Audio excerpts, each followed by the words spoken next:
ये दुनिया बड़ी जालिम जगह साबित हो सकती है और भले ही कभी कभार आपको लगता हो कि आप पूरी तरह से मजबूर हैं, पर हकीकत ऐसी नहीं है। चुनौतियों का पहाड़ कितना भी ऊंचा हुआ, आप उसे पार जरूर कर लेंगे। या चाइना के एक गांव में रहने वाले मशहूर हांग दाफा की तरह पहाड़ों को चीरते हुए निकल जाएंगे। एडवेंचर पसंद करने वाले हमारे सभी दर्शक तैयार हो जाएं, क्योंकि आज हम आपको एक ऐसी यात्रा पर ले चलने वाले हैं जहां हम एक ऐसे मेहनती नायक से मिलेंगे जिसने अपने गांव को बेहतर बनाने के लिए पूरा का पूरा पहाड़ खोद डाला।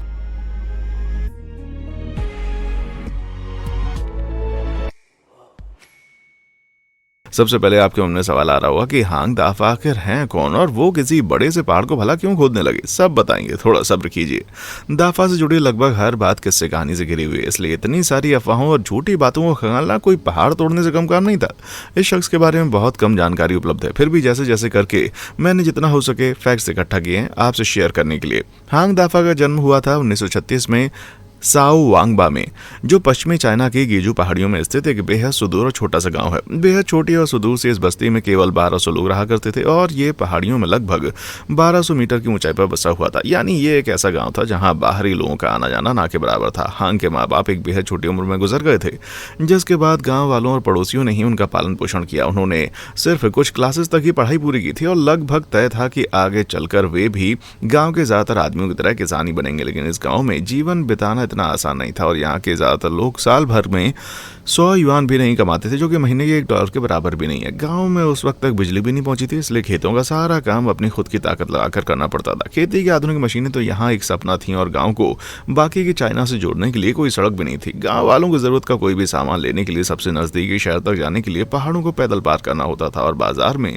सामान खरीदने के बाद सारा का सारा बोझा कंधों पर लाद कर पैदल ही वापस ले आना होता था। हांग दाफा समाज सेवी प्रवृत्ति के थे और उनकी ये मेहनत रंग लाई जब 1958 में महज 23 साल की कच्ची उम्र में गांव वालों ने उन्हें अपना सरपंच चुन लिया। यानी अब समय था गांव के लिए कुछ बेहद बड़े बदलाव करने का। हांग ने गौर किया कि उनके गांव के सामने 3 मुख्य समस्याएं थी। पहली तो गांव को बाहर से जोड़ने वाली कोई सड़क नहीं थी, दूसरा गांव में बिजली नहीं थी, तीसरा और सबसे बड़ी दिक्कत ये कि वहां पानी की समस्या थी। क्या सही सुन रहे हैं आप?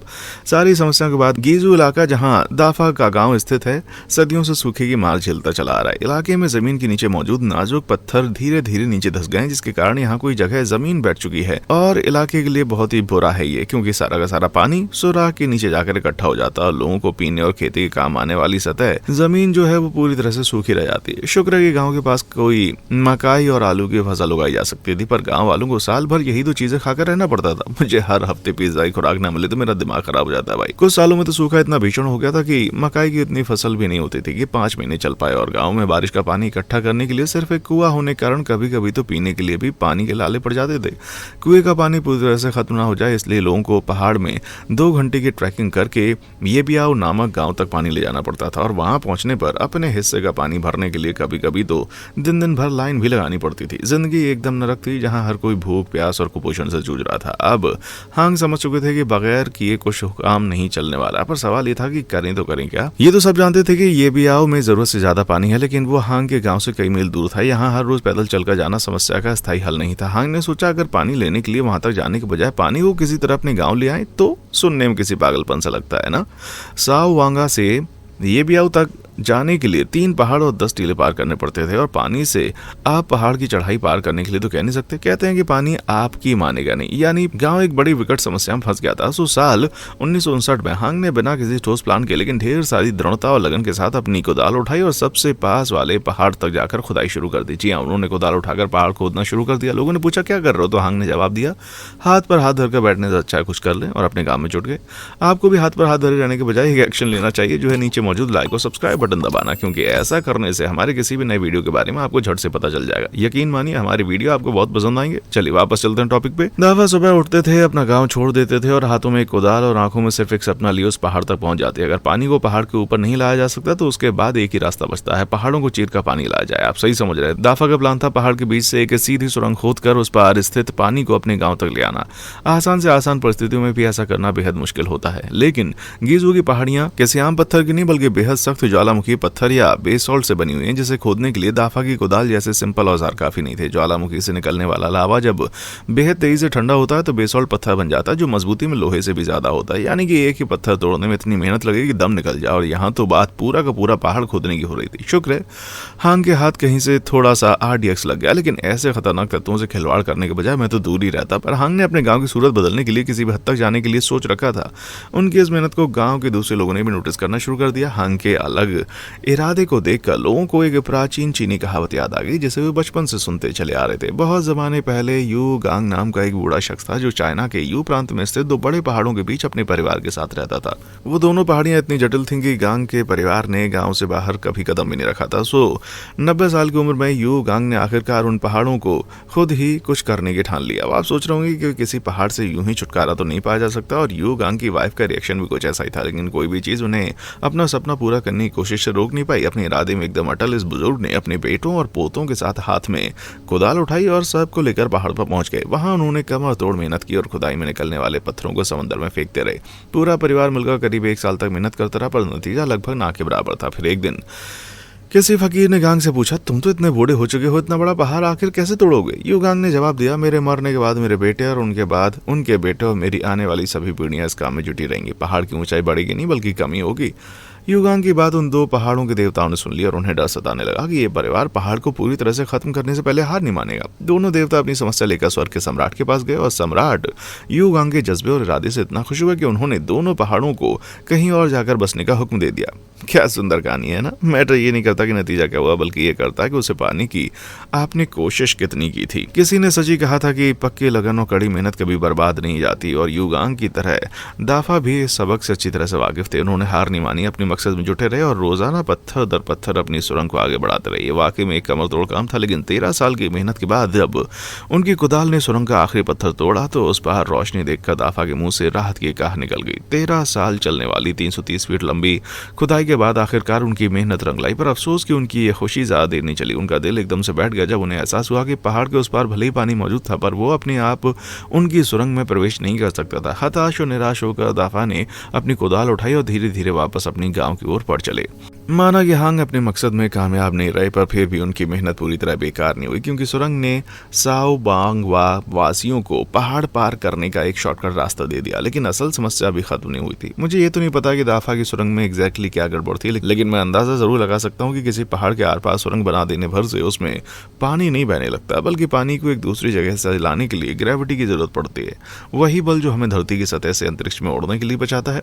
पानी को किसी पहाड़ से नीचे ले जाना बड़ा आसान काम है, बस एक नहर खोदी और पानी अपने आप बहने लगा। लेकिन अगर आपका गांव पहाड़ों में 4000 फीट की ऊंचाई पर बसा है तो पानी को पहाड़ चढ़ना पड़ेगा, जो कि असंभव सा लगता है। लेकिन इस काम को आखिर किया कैसे जाएगा? इसके लिए लंबी चौड़ी प्लानिंग और इन्वर्टेड साइफन नाम से एक सेटअप की जरूरत पड़ती है। सेटअप में पानी को पहले ऊंचाई से गिराया जाता ताकि वो रफ्तार पकड़कर दूसरी तरफ से चढ़ाई कर सके। इस स्ट्रक्चर को बनाना कोई आसान काम नहीं था, क्योंकि इसमें बहुत ही सटीक मैथमेटिकल कैलकुलेशंस की जरूरत पड़ती है। खैर, सुरंग खोदते वक्त दाफा को यह सब पता नहीं था, और सन 1972 में सुरंग पूरी करने के बाद उनकी कहानी एकदम ठंडी पड़ गई। इस दौरान उन्होंने एक बड़ा सा परिवार बना लिया, जिसमें 2 बेटे 6 बेटियां थी। तो जाहिर है वो खुद को कहीं तो बिजी रख रहे थे, लेकिन अपने गांव को और बेहतर बनाने के बारे में उन्होंने कभी सोचना बंद नहीं किया। तभी 1000 मील दूर स्थित अन्यांग के एक विशालकाय प्रोजेक्ट ने उन्हें अपने गांव की समस्या सुलझाने की एक नई प्रेरणा दी। अन्यांग भी ऐसा एक इलाका था जो सालों से सूखे की मार झेल रहा था। वहां के लोगों ने मिलकर अपनी जिंदगियां बेहतर बनाने के लिए कुछ करने का फैसला किया। कहते हैं कि करीब 5 लाख लोगों ने प्लानिंग, डिजाइन और निर्माण में योगदान करने के क्रांतिकारी वाटर ट्रांसपोर्टेशन सिस्टम को बनाया, जिसका नाम है रेड फ्लैग कैनाल। 1969 में इस नहर की 44 मील लंबी मेन ब्रांच कंप्लीट हुई, जिसने इस इलाके की कृषि व्यवस्था को एकदम से बदल कर रख दिया। पक्के तौर पर नहीं पता कि दाफा अन्यांग वाले प्रोजेक्ट से सीधे तौर पर प्रेरित हुए थे या नहीं, पर उस प्रोजेक्ट की खबर घीजू के जटिल पहाड़ों तक जरूर पहुंची होगी। प्रेरणा जो भी रही हो, पर अब दाफा का दिमाग तेजी से टिक टिक कर रहा था और वे समझ चुके थे कि उनके गांव को सुरंग नहीं बल्कि एक नहर की जरूरत है। पर उन्हें नहर बनाने का काम जरा भी आता नहीं था, तो हर बीतते दिन के साथ उनकी उम्र ढलती जा रही थी। सन 1989 यानी सुरंग कंप्लीट करने के 17 साल के बाद दाफा ने कुछ ऐसा किया जो उन्होंने पहले कभी नहीं किया था। अपना गांव छोड़ दिया ताकि वे फेंगशियांग वाटर ब्यूरो में नौकरी कर सकें, जो गांव से करीब 700 मील उत्तर में स्थित था। उन्होंने सिर्फ शुरुआती कक्षाओं तक की पढ़ाई की थी, पर इस समस्या को आड़े नहीं आने दिया और अगले 3 सालों तक नहर बनाने से जुड़ी बारीकियां सीखते रहे। स्मार्टफोन से पहले का जमाना था, इसलिए दाफा अपने साथ हर वक्त एक डिक्शनरी रखते थे। जो चीज समझ ना आती उसे डिक्शनरी में खोलकर देख लेते। बंदे का समर्पण वाकई में लाजवाब था मेरे भाई। मैं तो रोज अपने टीचर से बहाने बहाने बनाता था कि कुत्ता मेरा होमवर्क कॉपी खा गया है, जबकि मेरे घर में कुत्ता था ही नहीं। 1992 तक दाफा को नहरों की अच्छी खासी जानकारी हासिल हो चुकी थी, सो वे अपने गांव लौट आए, जहां उन्होंने जमीन का सर्वे किया और नहर बनाने के लिए लंबे चौड़े प्रोजेक्ट को पूरा खाका अपने दिमाग में तैयार कर लिया। अगर उनकी योजना सफल रही तो पहाड़ों का फायदा उठाते हुए एक ऐसी नहर बनाई जा सकती जो उस पार स्थित गाँव से पानी को सीधे दाफा के गाँव तक ले जाएगी। दाफा द्वारा प्लान की गई नहर की रूट की कुल लंबाई 6 मील थी और किसी तरह गणित लगाते हुए कैलकुलेट किया गया कि इस काम में करीब 2000 टन कंक्रीट की जरूरत पड़ने वाली थी। यह 6 बोइंग 747 एयरप्लेन को खींचकर किसी पहाड़ पर चढ़ाने जैसा ही था। इतना ही नहीं, अपने गांव तक पानी का बहाव सुनिश्चित करने के लिए दाफा को नहर का ज्यादातर हिस्सा पहाड़ की सीधी खड़ी दीवार तराश कर बनाना था। दाफा काम में आने वाली कठिनाइयों से घबरा नहीं रहे थे, बल्कि परेशान थे कि प्रोजेक्ट के लिए जरूरी इतने सारे पैसे आखिर कहां से आएंगे। वे हार मानने वालों में से नहीं थे, सो 36 मील लंबी पैदल यात्रा करके मदद मांगने के लिए जूनी शहर के जल विभाग के दफ्तर जा पहुंचे। लेकिन विभाग के अधिकारी एक ऐसे बूढ़े शख्स को इतने सारे पैसे देने के लिए तैयार नहीं थे जिसके पैर के अंगूठे फटे जूतों से बाहर आ रहे हो। सो विभाग ने कहा कि अगर दाफा 10,000 युआन की जमानत जमा करते हैं तभी उन्हें प्रोजेक्ट के लिए पैसे मिलेंगे, लेकिन उनके पास इतने पैसे नहीं थे। फिर एक रुकावट आ गई, वे इतने सारे पैसे कहां से लाएंगे, क्योंकि साओ वांगबा में रहने वाले लोग सालाना 100 युआन से भी कम पर जीते थे। लेकिन अब तक तो आप दाफा को समझ गए होंगे, वो कभी हार नहीं मानते।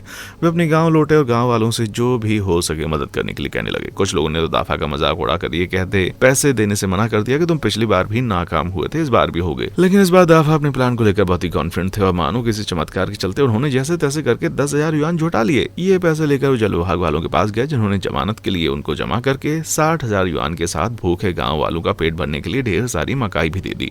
अब दाफा का सपना सचमुच साकार होने सा लगने लगा। अपनी पहली कोशिश के पूरे 2.5 साल के बाद आज वे फिर से उसी जगह पर खड़े हुए थे। फर्क ये था कि इस बार वो अकेले नहीं बल्कि मदद के लिए करीब 200 लोगों का गांव अपने साथ लाए थे। लेकिन मुझे नहीं लगता कि उन गांव वालों को जरा भी अंदाजा रहा हुआ कि उन्हें नहर की खुदाई किन हालातों में करनी पड़ी। पहाड़ के बीच में अपना रास्ता तय करते हुए जब भी वो एक बेहद गहराई वाली खाई के कगार पर पहुंचे तो टीम के बाकी सदस्य फटी आंखों से देखते रह गए। जब 50 की उम्र पार कर चुके दाफा ने एक बड़े से पेड़ में रस्सी बांधी और उसका दूसरा सिरा अपनी कमर में बांधकर खाई में कूद गए।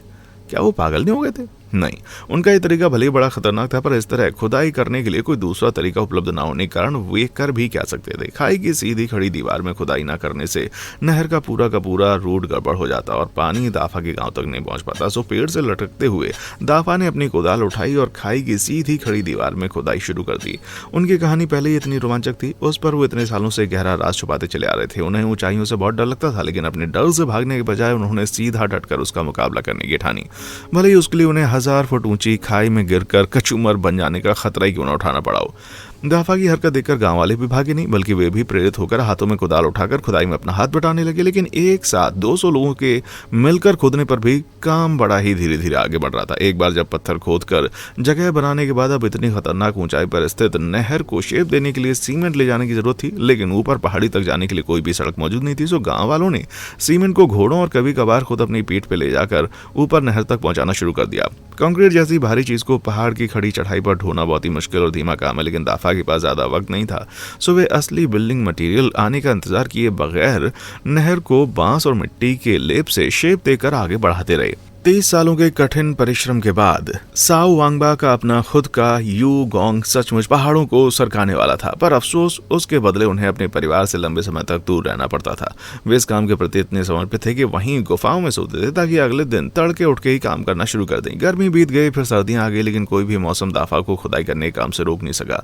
लेकिन उनकी गैर मौजूदगी के दौरान गाँव में स्थिति और बदतर होती जा रही थी, क्योंकि लोगों को इतिहास का सबसे जबरदस्त सूखा झेलना पड़ रहा था। वहीं दाफा की बेटी बहुत ज्यादा बीमार होकर मर गई और कुछ समय के बाद उनका पोता चल बसा। ये 2 मौतें हुई। ऐसी हालत में कोई भी नॉर्मल इंसान हिम्मत हार जाता और अपने हाथ खड़े कर देता, पर दाफा उनमें से नहीं थे और ऐसी अड़चनें उनके हौसले को कमजोर करने के बजाय ताकत देती थी। इतने दुख सहने के बावजूद वे अगले 3 साल तक काम में जुटे रहे और सन 1995 में कंक्रीट के आखिरी टुकड़े बिछाए जाने के बाद नहर का काम आखिरकार पूरा हो गया। दाफा चुपचाप खड़े जज्बाती आंखों से कल कल करते पानी को अपने गाँव तक आते देख रहे थे कि ये कहीं कोई सपना तो नहीं। दाफा को यकीन नहीं हो रहा था कि आखिरकार उन्होंने कर दिखाया।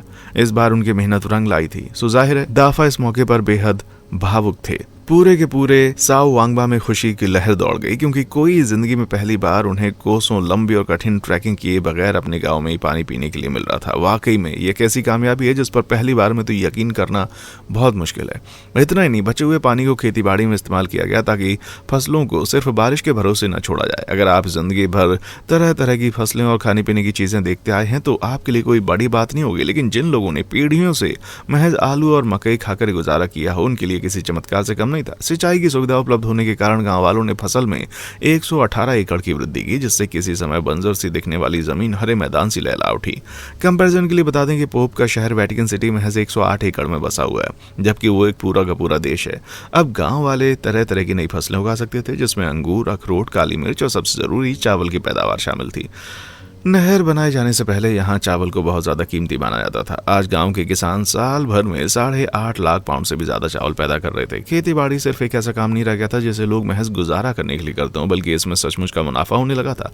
पहले साल भर में महज $14 कमाने वाले इस गाँव के लोगों की आमदनी पूरे 68 गुना बढ़कर सीधे $1000 तक पहुंच गई। जाहिर है इन सब अच्छे बदलाव के लिए दाफा की बेमिसाल मेहनत और लगन से बनी वो नहर ही जिम्मेदार थी। लेकिन आपको याद होगा कि वीडियो की शुरुआत में हमने बताया कि दाफा का गांव 3 समस्याओं से जूझ रहा था, जिसमें हल हो चुकी पानी की समस्या महज एक थी। नहर बनकर तैयार होने के साल भर के अंदर गांव में बिजली आ गई और एक नई सड़क की शुरुआत हुई, जिसने साओ वांगबा को बाहर की दुनिया से जोड़ दिया। इन दोनों प्रोजेक्ट्स का नेतृत्व भी दाफा ने किया और पता नहीं कैसे उन्हें एक नया स्कूल बनाने का भी वक्त मिल गया। ये जनाब जिंदगी में कभी छुट्टी नहीं लेते क्या? कहीं उनके पास दैवीय शक्तियां तो नहीं है? तो आजकल हांग अपनी जिंदगी में क्या कर रहे हैं? आपको लग रहा होगा कि सन 2003 में गांव के सरपंच का पद छोड़ने के बाद से वे कहीं आराम की जिंदगी जी रहे होंगे, है ना? लेकिन आप शायद भूल गए कि हम दाफा की बात कर रहे हैं। अब वे खुदाई वगैरह तो नहीं करते, लेकिन आज भी समय समय पर पहाड़ों में जाकर नहर की मरम्मत वगैरह चेक करते हैं। मुझे तो यकीन नहीं हो रहा कि 80 साल की उम्र पर जाने के बाद भी कोई इंसान गाँव को बेहतर बनाने की इतनी लगन कैसे दिखा सकता है। गाँव वालों ने उनके प्रति अपनी श्रद्धा दिखाते हुए नहर का नाम दाफा कैनाल कर दिया। दाफा की जिंदगी की तरह उनकी ये विरासत भी काफी ऊंचाई पर बसी है। नीचे बसे लोगों की जिंदगी को बेहतर बनाने के लिए पानी मुहैया करवाती रहती है। इससे पहले कि हम अलविदा लें, सोचिए जरा कि हमने आज के इस वीडियो में क्या सीखा। कहीं ना कहीं हम सभी की जिंदगी में एक पहाड़ मौजूद होता है और ज्यादातर लोगों को जरा भी आइडिया नहीं कि उसे तोड़ना कैसे है। इसलिए कंफ्यूजन में हम कोई भी फैसला नहीं कर पाते और हाथ पर हाथ धरे बैठे रहते हैं, जिससे समस्या ज्यों की त्यों बनी रहती है। लेकिन शुरुआत करने के लिए जरूरी नहीं कि आपने पहले से ही पूरा प्लान सोच रखा हो। उठिए, शुरुआत तो कीजिए। पहला पत्थर हटाइए, फिर अगले दिन दूसरे पत्थर में हाथ लगाइए। कुछ भी करें, बस हार कभी ना माने। जैसे जैसे समय बीतता जाएगा आप नोटिस करेंगे कि आपका वो पहाड़ भी धीरे धीरे छोटा होता जाएगा। क्या पता एक दिन हम आपकी लाइफ स्टोरी पर कोई वीडियो बना रहे हो। वाह भाई, मेहनत और हौसले की ये जबरदस्त कहानियां सुनकर मेरा तो मन ऐसा मोटिवेट हो गया कि बस क्या ही बताएं। नीचे कमेंट सेक्शन में हमें जरूर बताएं कि हांग दाफा की कहानी के किस पहलू ने आपको सबसे ज्यादा इंप्रेस किया। हमारे चैनल पर आएं, वीडियो को लाइक, शेयर और सब्सक्राइब जरूर करें। देखने के लिए शुक्रिया।